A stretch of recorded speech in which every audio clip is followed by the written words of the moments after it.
In the depths of space, where stars are born and die in the blink of a cosmic eye, a new player had entered the game of galactic politics.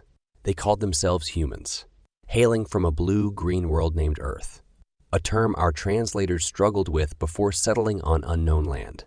Their arrival at the negotiating table of the Galactic Alliance sent waves of curiosity and apprehension through the established order of space. Faring species, none of us could have guessed how these newcomers would shake up our notions of peace, strength, and the fine line between the two. I, Zix Nareth, a seasoned diplomat of the Quarren species, had been tasked with leading the initial talks with these newcomers. Our first encounter was scheduled to take place on the Maya star, an asteroid we had carefully chosen as a neutral ground. It was close enough to human territory to be accessible, yet far enough from our core worlds to maintain a sense of security. As their sleek, angular ships approached the docking bay, I couldn't help but feel a mix of excitement and apprehension. The humans had agreed to our terms of engagement without hesitation, which was a promising start. However, experience had taught me that appearances could be deceiving in interstellar diplomacy. The airlock hissed open, revealing a diverse group of humans. At the forefront stood a tall, dignified individual who introduced himself as Ambassador Chin. His calm demeanor and measured words immediately set a tone of professionalism and respect. What caught my attention, however, were the individuals accompanying the ambassador. Initially, I mistook them for religious figures or priests. They wore ornate garments adorned with intricate patterns and symbols. Each carried what appeared to be ceremonial objects, sleek, metallic devices that I assumed were talismans or religious artifacts. These priests moved with a quiet grace, speaking little and adhering to a strict hierarchy that reminded me of monastic orders from various cultures across the galaxy.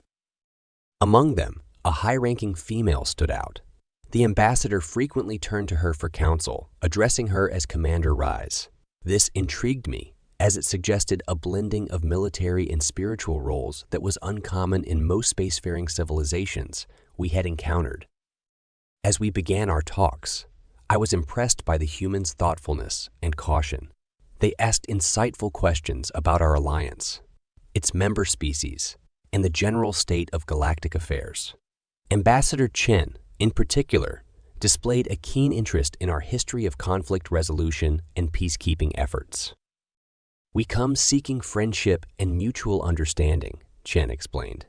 "Earth has only recently achieved faster than light travel, and we're eager to learn from more experienced civilizations." I nodded, appreciating their humble approach. "The Galactic Alliance welcomes peaceful species with open arms," I replied. "We believe in the power of cooperation and shared knowledge to elevate all sentient beings." As our discussions progressed, I couldn't help but notice the contrast between the ambassador's gregarious nature and the silent vigilance of his entourage. The priests, as I still thought of them, remained largely in the background, their eyes constantly scanning the room. Commander Rise, in particular, seemed to be assessing every aspect of our meeting space. It was during a break in our negotiations that disaster struck. Our long-range sensors detected multiple ships dropping out of hyperspace near the Maya star. My blood ran cold as I recognized the energy signatures. It was the Drins, a species that had long been the scourge of our sector of the galaxy. The Drens were unlike any other spacefaring race we had encountered. They had evolved from apex predators, a development that we had previously thought impossible. How could a species focused on hunting and killing ever develop the social cooperation necessary for technological advancement? The answer, as we painfully discovered, lay in their unique evolutionary path. The Dren's ancestors had been solitary hunters, but over millions of years, they had developed complex courtship rituals that required intelligence and creativity. Family groups began to band together to secure the best genetic lineages, leading to the formation of larger social structures. This combination of predatory instinct and social cooperation made the Drens a terrifying force in the galaxy. They viewed other species not as potential allies or trading partners, but as prey to be hunted or resources to be exploited. Their ships were designed for swift, brutal attacks, and their tactics were ruthlessly efficient. As the Dreen vessels approached, panic began to spread through our delegation. We had chosen the Maya star specifically because we believed it to be far enough from Drin territory to be safe. Clearly, we had miscalculated. I turned to Ambassador Chen, ready to suggest an immediate evacuation. To my surprise, I found him in quiet conversation with Commander Rise. There was no fear in their eyes, only a grim determination. "I believe this is your cue, Commander," Chen said softly. Rise nodded, a predatory grin spreading across her face. "I believe it is, Mr. Ambassador." Before I could process what was happening, the human priests burst into action. They shed their ornate robes, revealing sleek form, fitting suits underneath. The objects I had mistaken for religious talismans were, in fact, compact weapons of a design I had never seen before. "What's going on?" I demanded, my translator struggling to convey the mix of confusion and alarm in my voice. Chen turned to me, his expression calm but resolute. I apologized for the deception. "Zixnarath, we came prepared for any eventuality. These are not priests, but our finest soldiers. We had hoped their presence wouldn't be necessary. But it seems the universe had other plans." As I watched in stunned silence, the human warriors boarded their small, agile ships. Commander Rise took the lead, her vessel streaking towards the approaching Dren fleet. What followed was a display of combat prowess that left me both awed and terrified. The humans moved with a synchronicity that seemed almost supernatural. Their ships danced through the void, evading Dreen weapons' fire with ease while delivering precise, devastating counterattacks. Commander Rise, in particular, flew with a ferocity that belied her earlier calm demeanor. Her ship darted between Dren vessels, drawing their fire and creating openings for her squad mates to exploit. It was like watching a predator among predators, a wolf leading a pack against a group of bears. The Dreens, accustomed to being the apex predators in any engagement, were clearly caught off guard. Their usual tactics of overwhelming force and terror were ineffective against an enemy that seemed to anticipate their every move. In less than an hour, a mere blink of an eye in cosmic terms, the battle was over. The Dren fleet, or what remained of it, fled into hyperspace, leaving behind a debris field of shattered ships and broken ambitions. As the human warriors returned to the Maya star, I found myself struggling to reconcile what I had just witnessed with the peaceful, curious species I thought I had been negotiating with. Commander Rise approached Ambassador Chen, her posture now relaxed but alert. "The threat has been neutralized, sir. We sustained minimal damage and no casualties." Chen nodded, relief evident in his eyes. "Excellent work, Commander. Please see to your team and prepare a full report." As Reyes moved away, I finally found my voice. But we thought you were a peaceful species," I exclaimed, my translator struggling to convey the complexity of emotions in my tone. Chen turned to me, his expression a mixture of sympathy and resolve. "We are peaceful, Zixnarath. We come seeking trade, exploration, and learning. We bear no ill will to anyone who does not wish us harm." I gestured towards the viewport, where the remnants of the battle were still visible. "How can you claim to be harmless after that?" It was Commander Reyes who answered, her voice soft but carrying an undercurrent of steel. "With all due respect, we never claimed to be harmless. We declared from the beginning that we are a peaceful species. Perhaps there was a misunderstanding in the translation." Chen nodded in agreement. "You see, Zixnarath, we humans did not evolve as pure prey animals, always fleeing from danger. Nor did we evolve as apex predators, constantly hunting and killing. We come from the middle ground. We are both prey and hunter. Rise continued. In our long history on Earth, we learned a crucial lesson. True peace is not the absence of conflict, but the ability to respond to aggression without becoming the aggressor. As I listened, I began to understand the profound difference in our perspectives. My species, like many in the Galactic Alliance, had evolved from prey animals. Our instincts were to flee from danger, to seek safety in numbers, to use our intelligence to avoid conflict rather than engage in it. The humans, it seemed, had walked a different evolutionary path.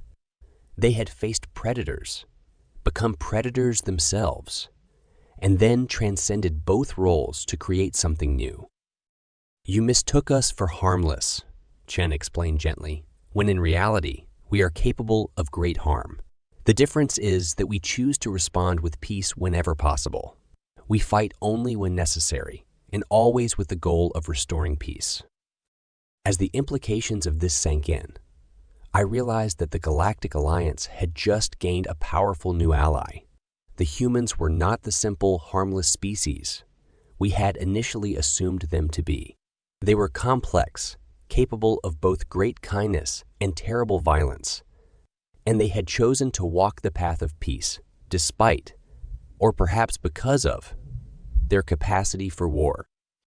In the days that followed, as we resumed our negotiations and began the process of integrating Earth into the Galactic Alliance, I found myself reflecting deeply on the nature of peace and strength.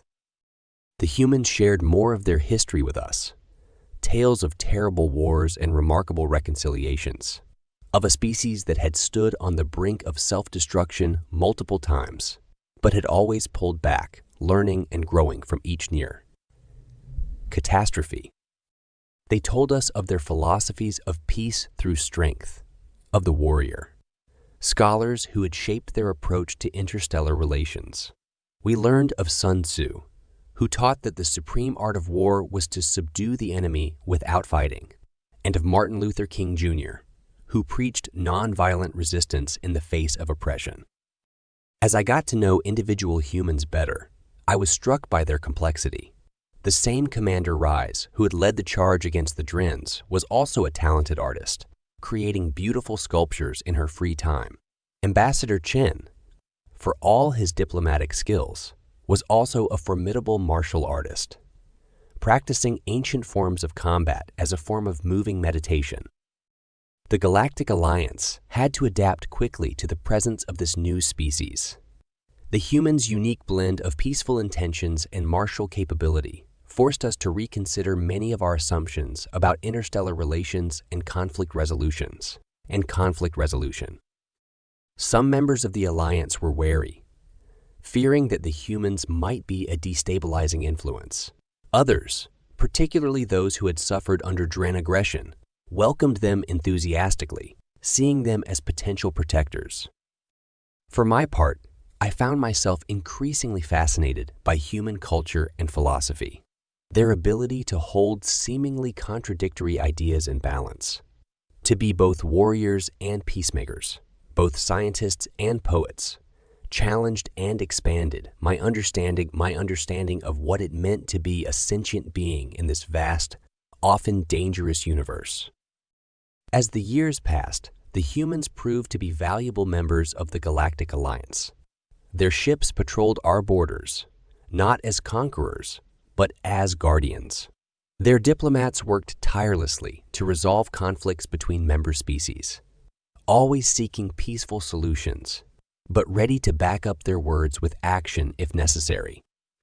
The Drens, chastened by their defeat at the Maya Star, became more cautious in their expansionist efforts. While they didn't abandon their predatory nature entirely, the knowledge that there was now a species in the galaxy capable of matching their ferocity gave them pause. Perhaps the most profound change, however, was in how we, the longtime members of the Galactic Alliance, began to view ourselves and our place in the cosmos. The humans' example inspired many of us to look beyond our evolutionary programming, to consider that we might be capable of more than we had ever imagined. Species that had long considered themselves too peaceful or too weak to stand up to aggressors began to explore new ways of asserting themselves, not through violence, but through a quiet strength and a willingness to defend what they believed in. As I near the end of my career as a diplomat, I look back on that fateful day at the Maya Star with a mixture of emotions. I remember the fear I felt when the Drens appeared, the shock of seeing the humans transform from peaceful negotiators to fearsome warriors, and the profound realization that followed. The humans taught us that peace is not a passive state, but an active choice. It is not achieved by avoiding conflict at all costs, but by being willing and able to confront it when necessary. True peace, as they showed us, comes from a position of strength, not the strength of weapons or armies, but the strength of conviction, of values worth defending, and of the wisdom to know when to fight and when to extend a hand in friendship. As I prepare to retire, I take comfort in knowing that the galaxy is a safer, more vibrant place because of the humans' presence. They remain an enigma in many ways, capable of great destruction, yet dedicated to creation, fierce in battle, yet gentle in peace, rooted in their terrestrial origins, yet reaching for the stars. The lesson they taught us echoes through the corridors of power in the Galactic Alliance. To be peaceful is not to be harmless. It is to have the capacity for harm and to choose, again and again, the path of peace. It is to stand firm in the face of aggression, not with answering violence, but with the unshakable resolve to create a better future for all sentient beings. As I look out at the stars from my homeworld, I smile, knowing that among those distant points of light, human ships sail the cosmic seas.